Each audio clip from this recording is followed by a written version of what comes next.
All right, good evening, everyone, and you're very welcome to our October episode of the Dóchas webinar and podcast series. My name is Una, and I'm the project officer at the Irish Support Agency, and I also sit on the Mental Health and Wellbeing Working Group. Before we get started, I would like to acknowledge that I am hosting this webinar in the lands of the Camaragal people. I also acknowledge the traditional custodians of the various lands on which you're all watching. We pay our respects to elders past, present and emerging. Dóchas will be brought to you on the first Monday of each month, with each session exploring a different aspect of health and wellbeing. All of our previous episodes can be found on the ISA YouTube channel and in podcast format on Spotify and Apple Podcasts. If you have any questions throughout the conversation, please feel free to pop them into the chat box, or feel free to turn on your mic and jump in. This is a personal conversation, so we'd love to know what your thoughts are, as there is no one-size-fits-all approach or understanding to what we're going to be talking about. So tonight I am delighted to be joined by Eva Walsh, counsellor, complementary therapist, a mum, Irish expat and member of the ISA's Mental Health and Wellbeing Working Group, as we explore the topic of existing in the in-between. Tonight is about having a conversation about the uncertainties of life. It's a conversation about the unknowns, balancing between the familiar comforts of home and the new experiences in Australia, and the challenge of committing to long-term decisions as an expat. It's also about examining the possibilities that we may be holding ourselves back by keeping one foot in each country, no matter how long we have lived overseas. I'm so glad that we're having this conversation tonight. And Eve, I think I said to you beforehand, as we've been preparing for this, there were many times that I realised a lot of what we were discovering was ringing very true for me. And I know that this conversation is going to be really helpful and hopefully a bit of an awakening for people. So if we can just sort of start from the beginning and set the tone and then a bit of the context. What are we actually talking about when we say existing in the in-between?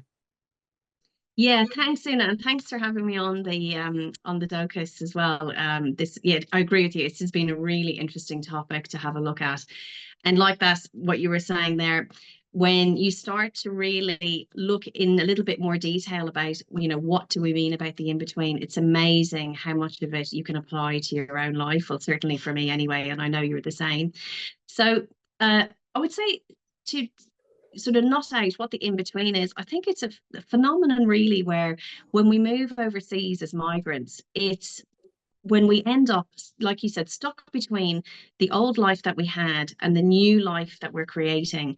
And we are avoiding making maybe strong connections, relationships, really committing to living a full life in our new home country.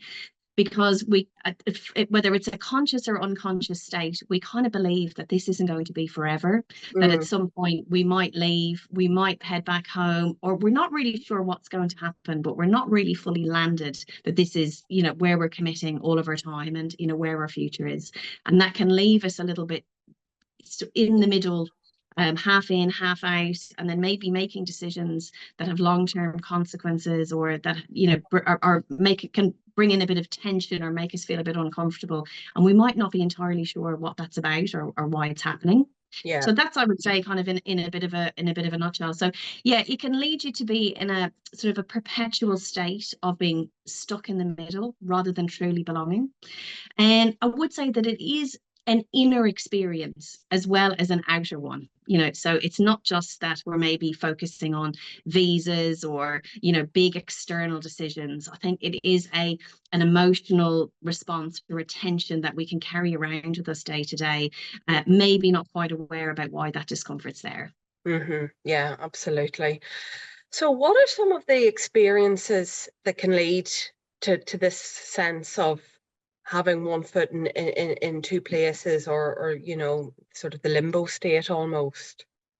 Yeah, well, I will say upfront, I think that Australia is one of those places that can bring a heightened experience of this because it is so far away. Mm, And you know yourself when you're trying to, catch up with friends or arrange times like speak to family or, being on a complete opposite time zone. In our summer, it's, nearly, exactly opposite. So I think there is the sort of physical disconnection, the distance it is to have to travel home. Like it's not easy to, to get forward and back. So I do think the fact that we are in Australia does amplify everything. But that said, I think that there are things when we make the decision to go away, particularly somewhere as far as Australia, that might hold us back from, really settling in. And I think one of the big ones is that there's this idea that Australia is this, land of opportunity. The weather is fantastic. There are, endless pictures of people, on beaches and, earning great money. And there's this, sort of idea that everything here is much better than at home. And I think people might feel a sense of betrayal or abandonment that am I by, chasing some opportunities for myself or looking for some excitement, some fun, some bigger things, am I betraying my friends and my family back home, sort of mhm. leaving them, a bit of a moral conflict, a bit of guilt about leaving them behind. I think that's a big one that a lot of people can resonate with, particularly if as a migrant you chose to leave. I Yeah. think that can really heighten that one. If you were forced to go, I think maybe that creates different feelings. But I think if you chose to go and chase something for yourself, that can be something that can come up. Yeah. And that's I think. Sorry, go ahead. Yeah, no, that rings very true, and that sense of guilt, I think, can be applied to many different scenarios, whether directly communicated to you or not. It's something that it's a sense of being almost, that it can be a hard feeling to shake for sure. Yeah. Yeah, and particularly if times are hard at home, I think you might feel like, is this success deserved? Everyone's having a hard go of it at home. Is it fair that I'm, having the life that I have over here? Do I really deserve it? So yeah, I think it can be a tricky one to shake off. That's for sure. Um, I think a big one for people might be as well, there might have been a lot of expectations from home. And that can come in many guises. It could be, uh, there an expectation that you'd be around to help aging parents, helping with family businesses, that you'd be there, I suppose, as well, maybe for Mhm, siblings, or that you'd be around. mhm. Feeling a little bit guilty about just really just the lack of you being there when everybody else is at home and you've moved away. Um, and maybe being a bit afraid to be happy or to really kind of live life fully here because it's not matching potentially what some of your friends or family might be feeling at home. Mhm. So I think that's another thing and I've certainly experienced some of those things. Yeah. Particularly, you can feel bad. Well, I was living in Adelaide during COVID and we didn't have any restrictions. And I certainly felt a bit uncomfortable about sharing all the beach pictures and getting out and about and catching up with people and knowing, how restrictive and difficult it was at that time. But I mean, I think there are lots of examples that we could think of, where that might apply. Yeah. Yeah, I think for anyone who has, lived overseas for, over a few years, that, every time that you do go home and you see the sadness on your loved ones' faces when you are saying those goodbyes, it's very hard not to feel that pang of, oh, I wish I could make them happy and stay. So it's that sort of, and I know we'll get into this a little bit further, but it's the toss up between, okay, who do I want to appease? Is it, do I want to make my friends and family happy by living here back at home in Ireland, or do I set my sights on what's going to be best for me? And I know that that's what can create that inner conflict. And it's definitely a journey. And I suppose those expectations, whether they're explicitly told to you, because I know that there are some scenarios where expectations are very clearly kind of communicated to expats, and well, we need you to come home and we need you to do this, or even if they're not communicated, there's it's still a sort of an underlying expectation that is there, but maybe it's not being explicitly stated, and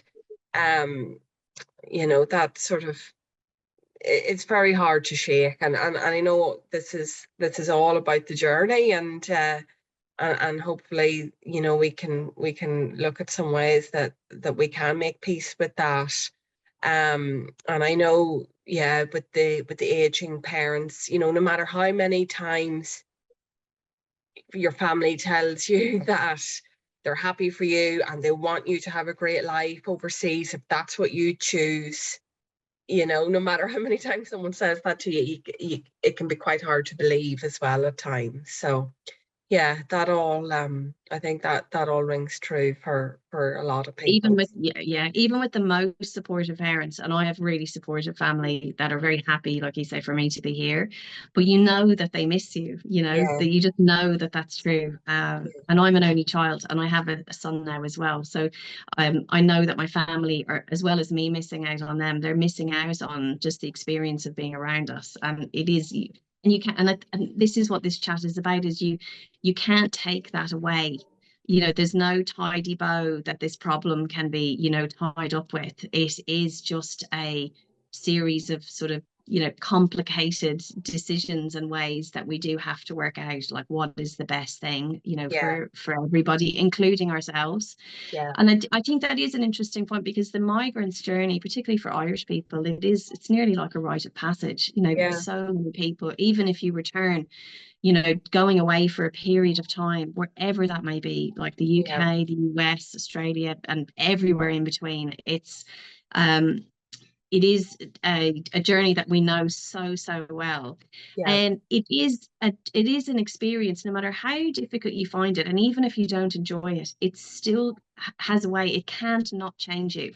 yes, So even if you return, you decide that you're going to go back quickly, or after a long period of time, or whatever your feelings are about it, you'll never be the same person going home. You'll take good and bad, and have integrated change, and have moved home, and maybe there's a way that we can engage with this tension that will just allow us to maybe take the best of that experience, yes, to develop us in emotionally and spiritually, so that when we do go back, we can take the best of that with us, or stay and also, take the best of all of it too. But yeah, it's about how to stay in that, to tolerate that in between space, yeah, so that we can come up with a way forward that is manageable, and that meets as much of the expectations of the people around us that we can, in a way that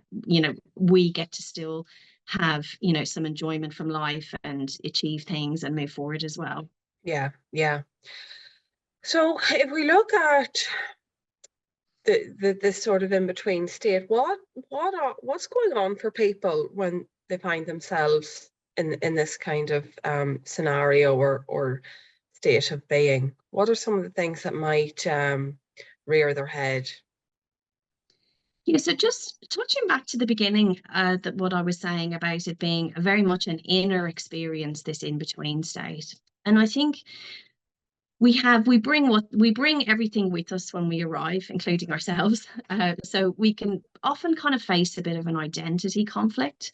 So I think there's the Irish part of you, the one that went to school wherever you went, and you have your friends, or maybe your friends from work or college or the community, your sports clubs, all of that kind of thing, your way of seeing the world, your way of doing things. And then we arrive over in Australia, and it is, despite sort of being English speaking, and there is a lot of Irish here and Europeans, but it is so different. Hmm. And I think we butt up against then quite quickly. There's this, new self who's adapting to fit in to life here and to make things work and to have relationships and do interesting things. And I think that can bring up a bit of a clash. Like we definitely want to have community and a sense of belonging wherever we're living. And I think, when you're going through this big change, this is who I used to be, this is who I am now, you know, what are the parts of me that I'm, do I still want to be a member, for example, of, sports clubs here? What are the things I have in common with my new friends at work? And there can be a little bit of a fear maybe of losing our Irishness, Yes. losing some of, the connections to the things that made us who we were, when we arrived. So that little bit of an inner conflict, that sort of limbo state, I think, can be a bit stressful, particularly when you are maybe new to Australia, or if you've moved internally within Australia. Anytime we move and it's away from home, I think it brings up those feelings of like, where do I fit in? Who am I here? How can I be myself here? How can I make this work? So I think that's a big one. I think some people may also be, particularly while they're settling in, and working out, can I make it work here? It can be sort of a little bit soothing to hold that thought, well, oh well, I didn't really like it here anyway, or maybe I won't stay, or it can you can it's the temptation is maybe to keep those thoughts there, so that Yes. while you're not so sure of yourself and how it's all going to work out, you can have that almost as a little bit of a handrail. You can throw the towel in and you can walk away, and sort of you almost it sort of wasn't worth it, and Yeah.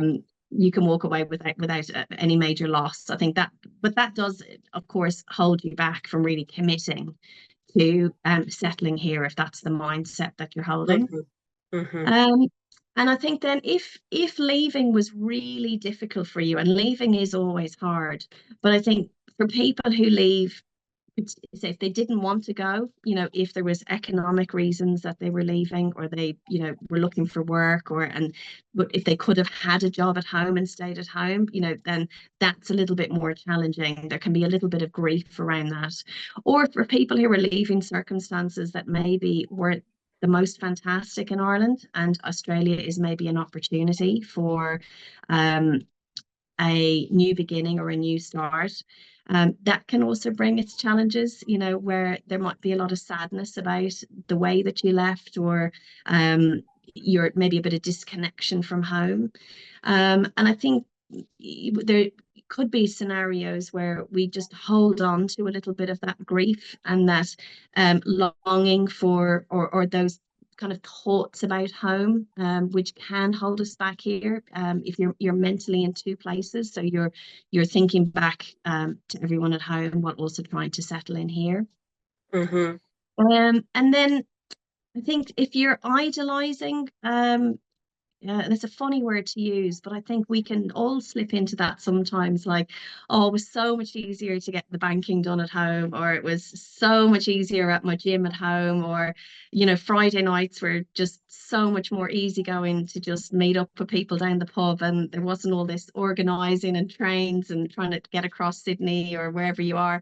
You can look back and think, oh God, it was better there, or it was, and almost be a bit down on your new life, or just that it's such a slog and it's so hard, and that you can kind of disengage, I think, or the temptation could be to disengage there, and avoid being, as involved or as committed, because it just, yourself, like when you're in a new place, the effort that's involved when you Yeah. first arrived, Yeah. to Yeah. for everything, all the Yeah. setup, all the things, Yeah. and then you're trying to have a group of Yeah. friends, and Yeah. you might be go to 10 parties until you actually meet somebody that you Yeah. click with, and it's Yeah. just, yeah, it can get you Yeah. down.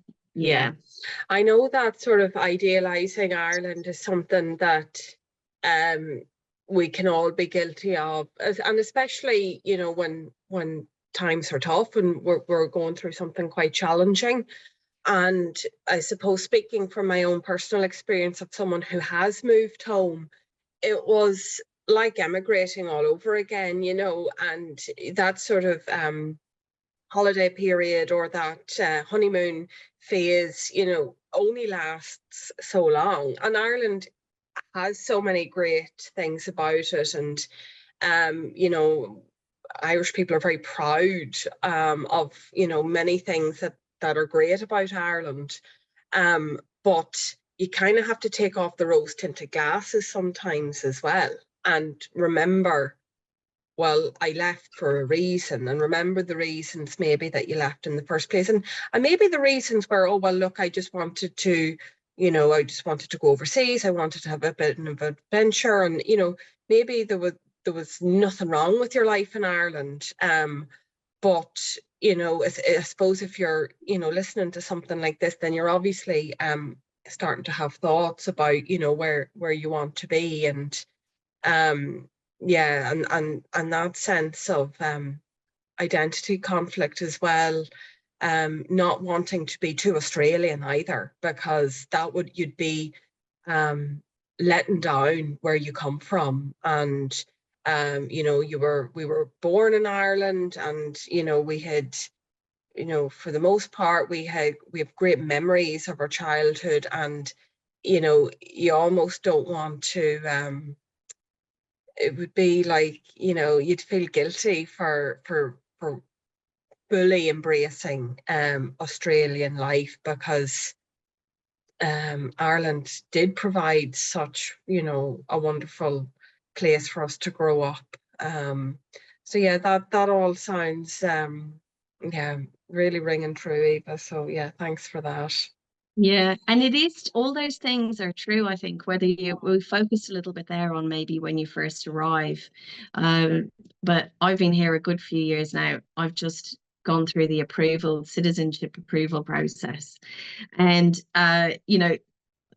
those feelings, they do come around, you kind of think you're settled, and then there'll be a situation like citizenship, or when I had my baby here during COVID, and you realize, oh my God, all those questions come back up again, am I doing the right thing? And I have a family member who lives over in New South Wales as well. And when she recently went close to the retirement age after being here for nearly 50 years, very happy, with no desire to go home, it brought those feelings back up again. Like, is this where I want to be, in my retirement? What if I'm not well enough to travel? Does that change things?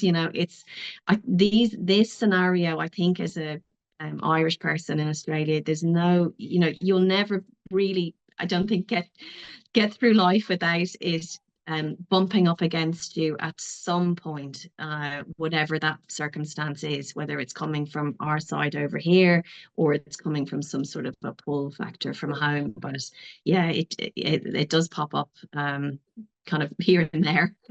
Mm-hmm. So what are some of the consequences then that we're going to face if if we're living like this? Well, I think this is where the conversation maybe gets kind of like quite serious. I think if we really are pulled, stuck in the middle, kind of living a life that's marked, by, being hesitant, lacking fulfillment, it really does lead to a kind of a limbo state that is just really no good for the soul. There's sort of Mm, no other way of sort of framing it. I think, we can be physically present here in Australia, but emotionally be very anchored in the past. It's quite a depressing place to be if it's something that goes on over a long period of time. Or, if it's a sort of a crisis period, it can be really like overwhelming, questioning everything, and if you've made all the right choices. You can miss out on a lot of fun, and the really important things in life, like having meaning, having some purpose to what you're doing, just that sort of stifling of yourself. There's Jung has a great expression that we all walk around our lives, in shoes that are too small. mm, And that was what this isn't exactly the same thing, but it's the expression that came up to me. It's that, keeping ourselves small, you know, and withdrawn and just missing out on life. But we're also, of course, when we're in that state, we're not at home either. So you're not at home doing all the things that you're imagining kind of everybody else is doing there too. So you're just missing out on everything. And it can be quite a depressing, overwhelming place to be. So Yeah. sorry, Una, you want to say something there? Yeah, and I know that just speaking to different people that it impacts relationships quite significantly. I know, not just romantic relationships, but friendships as well. Mm, Because when you're not really sure how long you might be in a certain place, and you don't, you might be prohibited in, maybe entering anything too serious or forming deep connections with anyone because you might feel like you might need to pack up and go someday. So I mean, talk about such a huge part of our lives, that it's impacting. And I know, as I say, like from personal experience, that lack of being able to commit to life fully, it really has massive impacts. And um I know that there's been certain things in my life that I'm almost afraid to pick up the phone and tell my mom and dad because I just don't want to upset them, if they think I'm getting too serious here. And no matter who you meet, if they're when people hear that you're Irish, they might say, how long have you been here for? And are you staying here permanently now? Is that you here now? And my goodness, what a hard question to answer. And I don't even know how to answer it anymore. I just say, well, I'm not sure. I still don't know. And mm, I mean, who can commit to that level of permanency? But obviously, the longer you're here, the more that might seem likely. But yeah, it's God, it's such a huge thing. And I'd love to hear actually just, from the audience, if other people have experienced what we've been chatting about tonight, and to hear sort of your take on this. Um, because, we're so entitled to a rich and full life, wherever that may be. And no decision has to be permanent either. As I said, I did move back to Ireland, then I moved back to Australia. I could still move back to Ireland. I at least I have the freedom that I can do that at the moment. But I suppose, if you've got family, then that obviously makes things a little bit more difficult. But um yeah, it's everyone's situation will be different, and I'd be keen to hear some other takes on it. And that yeah, the lack of long-term planning, especially as we get a bit older, when planning for our later in life is so important. And it's what everyone is telling us that we should be doing, is setting ourselves up for the future, and you know getting our affairs in order, so make sure that we're well set up. But it's very hard to do that when you don't know where you're going to be long term. So yeah, very it's really challenging. tricky. Yeah, it's really tricky. I'm sure you've met people, Una, that you know, you kind of hear them say, um, I certainly have, I've had friends, not just in Australia. I lived in the UK for a long time as well, and Mm, that's so much closer to Ireland. But still saying, I'm not dating anyone who's not Irish, because I want to eventually move home. But you're excluding yourself then from like a massive swathe of like the people in your local circle, who might be fantastic, might also be willing to move back to Ireland. You don't know. yeah. Um, but those things, that can start to feel, as you move maybe through your 30s, or you think like, oh well, maybe that wasn't such a expansive idea to have, now that I really would love to meet somebody, and I've kind of said no to meeting lots of nice people that could have been a good fit. um, Absolutely. Yeah. or Yeah. sticking kind of exclusively to Irish social groups, Yeah. and maybe just being a bit more superficially associated with things outside of that group. Um, that I think that's something I've seen people do a lot, even like again, even closer to home. And actually, that is a point worth noting, is that all of the, when we were looking into this and talking about that, I mean, I lived in London for a long time. It couldn't be closer to Dublin. There Yes. is, well, maybe Liverpool, but it's as close as you can get. But it's still amazing how mentally you can still take yourself there. I lived with my husband in a very small flat for nearly 9 years, and we could have afforded to buy a bigger place. And we continually said, oh, sure, there's no point. We're going to be moving to Australia year after year after year after Yeah. year. So Yeah. we can't Yeah. really blame Australia for all of it. Yeah. But yeah, it's amazing. And the financial one, particularly as you get older, if you think, oh, well, I don't know how super would translate to back home, or, Yeah. do Yeah. you put extra in or don't you? And then you find that you're in your 40s or your 50s, and maybe you would have made different decisions, Yeah. had you been Yeah. a bit more. It's not about I don't think it's not about the ultimate decision about where you are going to end up. I think it's more about being mindful and conscious when you are making these little throwaway, well, I won't bother doing that, or I won't do that course, or I won't, go back, I won't do uni here, I'll do it at home at a later date, that you sort of are just cognizant that, am I going to have time to do that? Would it be fulfilling for me to do that now here? Would it just be a nice thing to do? Do I want, I guess what I'm saying is you're making a decision, maybe without realizing that you're making a Yes. bigger decision. And it Yeah. does have consequences to the Yes. broader way that you're experiencing life and Yeah. what comes down the line. Yeah. 100%. And I definitely want to get back to that in terms of, what we can do for ourselves to help ourselves. But just wanted to read some of the comments here that are really lovely.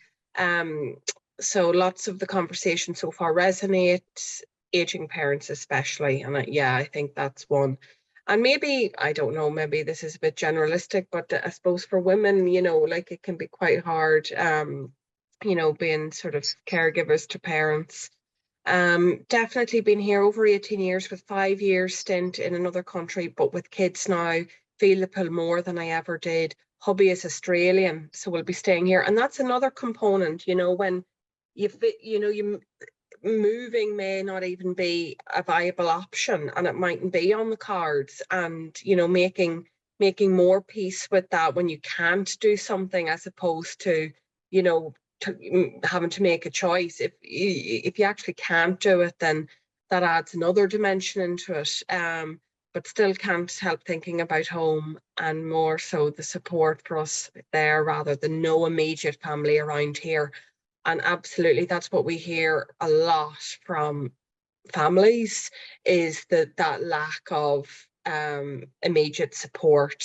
And I suppose, we grew up with the dream of, and our parents did as well, of them having the grandkids around, and you've been able to, drop the kids off over to your mom for an afternoon if you needed to do something, or just even asking for advice on stuff with kids. And also being able to witness the relationship develop between, the two generations. So I definitely sympathize with you on that.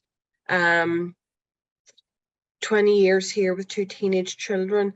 Recently lost her mum, and that's been so hard. Australia is very much home for my kids, but I don't know where I belong now.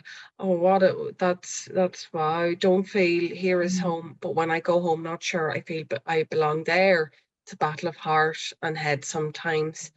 Oh, that's really tough. Yeah, and belonging is so important. I think it's one of our um basic needs of Mm. survival, is that sense of belonging. So yeah, we might chat a little bit about how we can find that sense of belonging. Here, 8 years, married to a Kiwi, mortgage and baby. So much of this resonates. My auntie here, 50 years, loves it. Says picking a lane is always the best for your mentality. Her and my uncle settle so well once they've fully committed.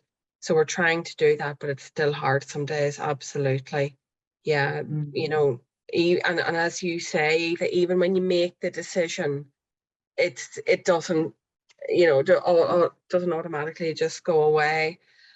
So thank you so much for everyone for sharing that. And yeah, it's some lovely comments there. So I suppose if we can just before we sort of chat a little bit about what we can do for ourselves, if we can just have a look at one scenario in particular, and I suppose it's that one scenario that we all dread, and that's when um, there's a crisis at home, or you need to get back, or someone's unwell, or something's happened, and you know whether you feel that you have to go, or whether you need to make a decision to go. Eva, how does this sort of play out in that kind of scenario? I know it's so hard, and I was really sad to hear about that comment there. That lady who's just lost her mum over Mm, here. Like, it is the worst scenario, really, isn't it? For every migrant, is like something like that happening. Like, it's just kind of the worst case scenario. I think it makes and all the things that we've talked about, all it just heightens all of it. It kind mm, of comes up into a peak. It's a really unique form of distress, I think. When something like that happens at home. And it can bring up, just so many complicated feelings, I think, about maybe, shame for not being there at home, um, not knowing how to help, just, yeah, that total feeling of helplessness. What is it that you can do from over here? Everything's happening kind of during the night, so it can affect our sleep, it can affect just how we feel every day. Um, and it might, I guess it brings up those uncomfortable feelings as well. It might feel like we need to kind of justify why we're still here, because all those dreaded things that you've heard about, well, what are you going to do when, so and so gets older, is doesn't feel, they need you to be there, or whatever it is. Yeah, I think it's just this really unique form of distress. mm. And the I was reflecting on this today, and I thought, actually, one thing to mention is the last Dóchas episode that we did. There was a really kind of an in-depth discussion there about, if we really are in a crisis overwhelm scenario, how we might access some kind of support. So I just Yeah, thought it's worth mentioning that is there if people yeah, wanted to go back, if they weren't sure it was yeah, there. If you do need support and you're not sure what it is you need and how you might go about getting it, that could be a good resource for you.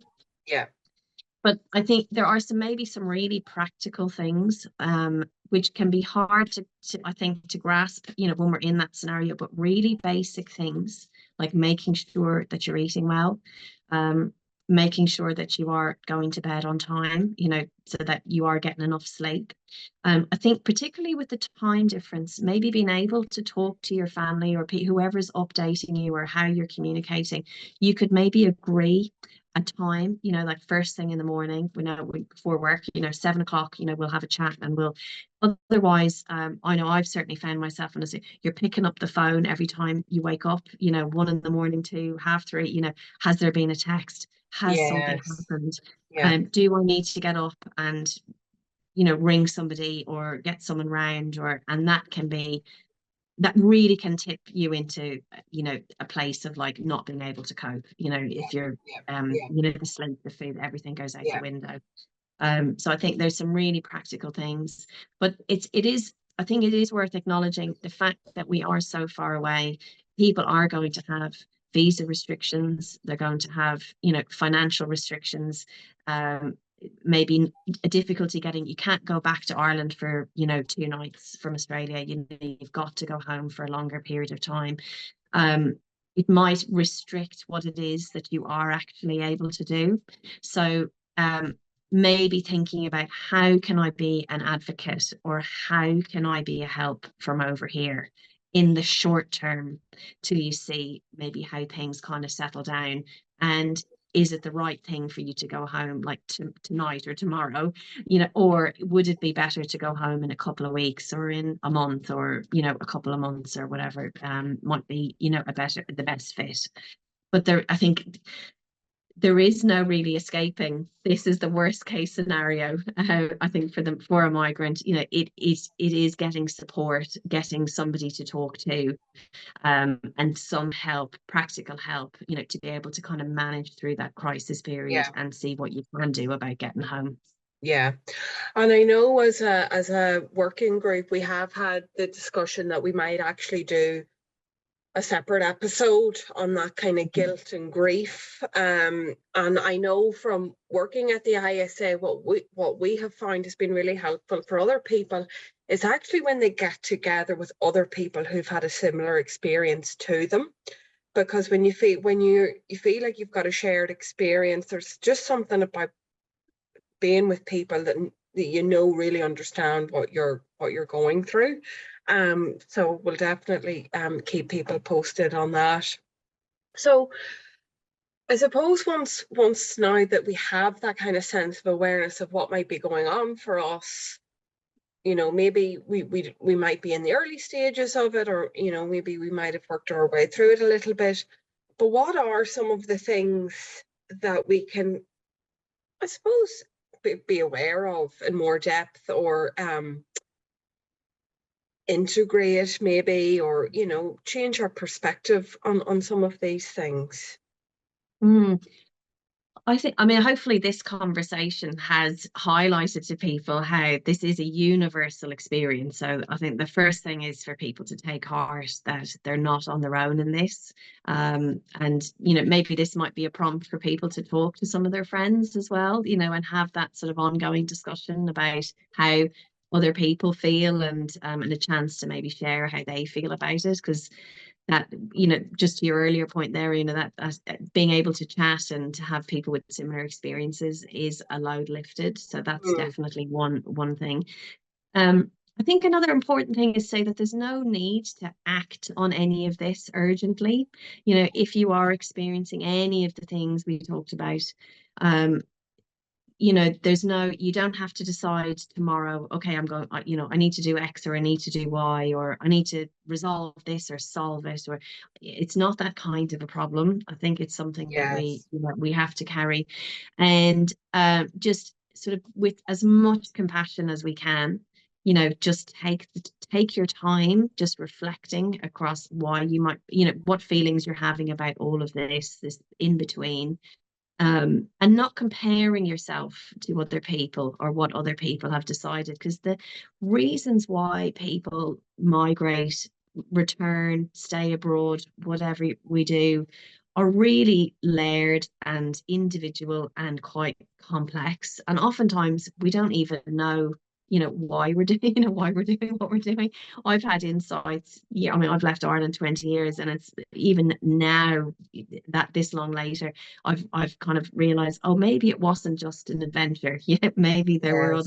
other things that I was Yes. seeking, other things that I was Yeah. looking for. So we're a bit of a mystery even to ourselves. Yes. So just give yourself a bit of time, um, just some compassion, and just become curious, I think, about, oh, I wonder why I'm here. Yeah. Wonder why, what am I looking for? What am I hoping to get out Yeah. of this experience? Yeah. What are the decisions I'm making that I haven't Yeah. even realized are decisions? And Yeah. just take time. And if you want to go and talk to somebody about those things as well and explore them further. And they do say that, being more mindful and cognizant of why you're doing what you're doing, and spending time thinking about, what you have left behind, the elderly parent, all of those things, and it's the positive things as well. It's like the weddings we're missing, the reunions, the babies, the whole, or even if you're having your baby here, that the family support, everything.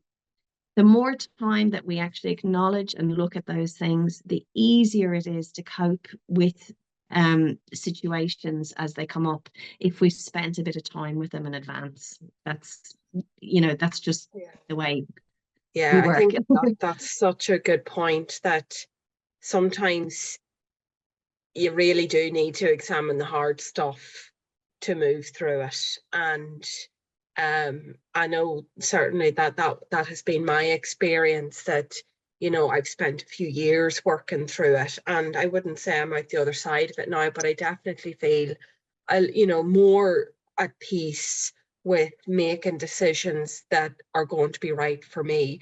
And I think when you start to make decisions that are in your own benefit, or um, you feel better about yourself when you're doing things that sort of feed your soul, and that when you don't feel like you're holding yourself back, it actually, you start to fill yourself up. And even that sense can, can contribute to feeling a little bit lighter about it. Um, and I suppose, in terms of, making big decisions, or making, any decisions, it's it's about learning the process, I suppose, of making those, and decision making. You could do a whole other thing on decision making, because it's not easy, and some people make decisions easier than others. But um yeah, it's almost a skill that you kind of have to learn, and you tool up, and you equip yourself. And I suppose I'd like to just touch on that point about that sense of belonging, Eva. And um I know it's something, being overseas, and maybe you don't have your base anymore, or people that know you intimately. And I suppose, depending on what kind of personality you have, you might be that type of person who connects with people on a deeper level, as opposed to that more sort of superficial level. And finding that sense of belonging,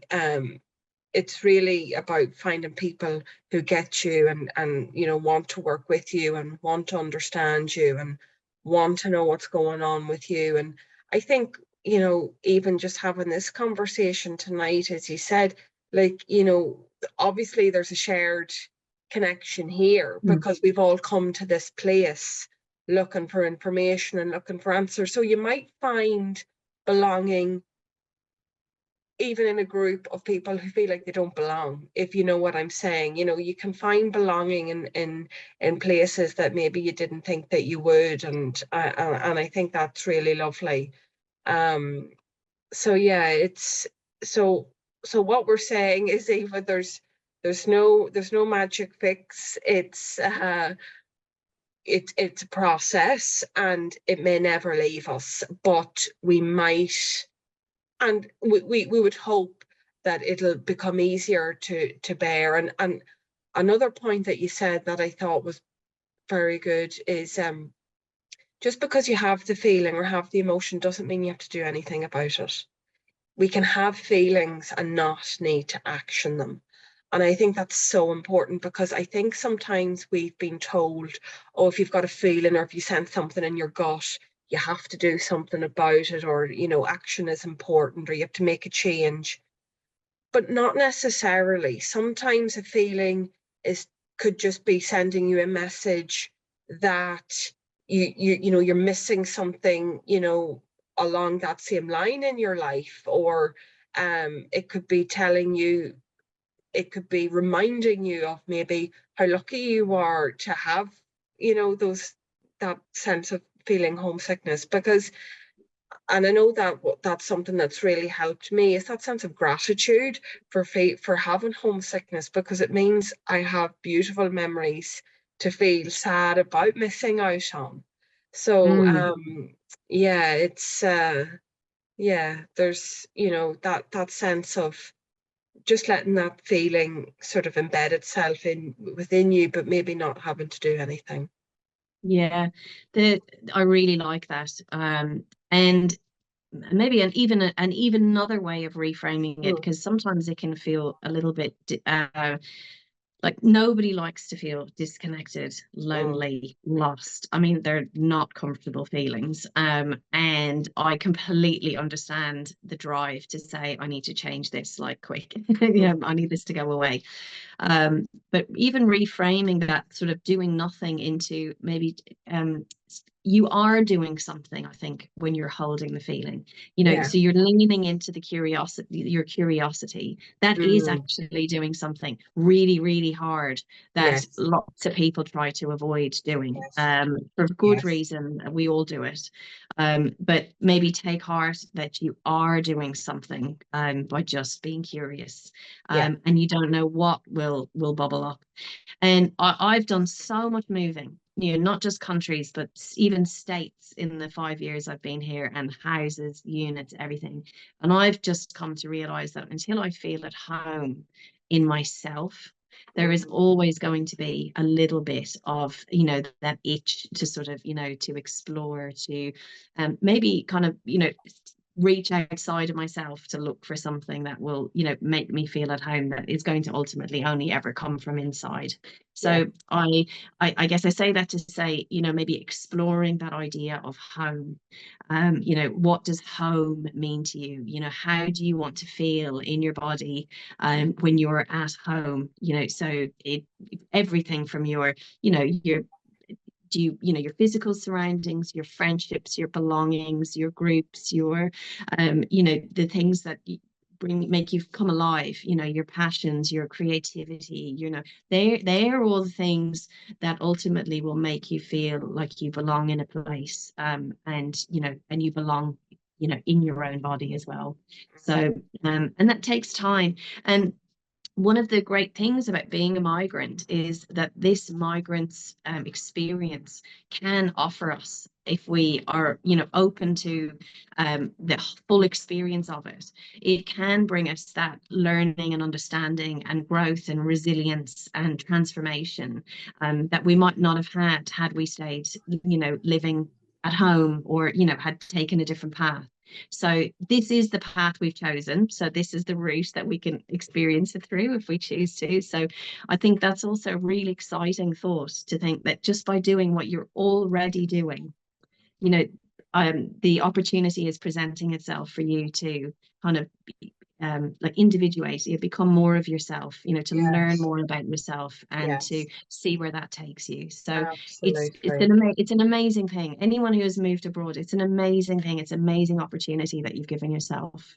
Oh wow, what a wonderful thought to finish on, Eva. Thank you so, so much. I have thoroughly enjoyed the conversation tonight, and I hope everyone else has got something for it. And I know we only have an hour, and I'm sure it would be lovely to keep chatting about this, because there's so much to say, because it's there's everyone's experience is so different. We all have so many big feelings on this. So if anyone would like to contribute to the conversation or put their mic on, please feel free. And if you would like more of this type of conversation, let us know if this has been helpful. So the Dóchas episodes are all geared towards what's going to be helpful for our community. So we'd love your feedback, and maybe there's more opportunities to connect, in ways like this, and about having open and honest conversations, about being vulnerable as well. I think being vulnerable actually brings us a little bit of peace as well, when we can share, what's really going on for us. So thank you so much, Eva, for your insights and your time. And yeah, if anyone has anything they'd like to share, please do. Um, Pop it into the chat box if that would be easier for you. Um, but if not, I think we might say good night, and we'll see you all next month. We'll be back on the 4th of November, Monday evening, for another sort of nice conversation and topical for our community. So wishing you all a lovely evening, and thanks very much for joining us.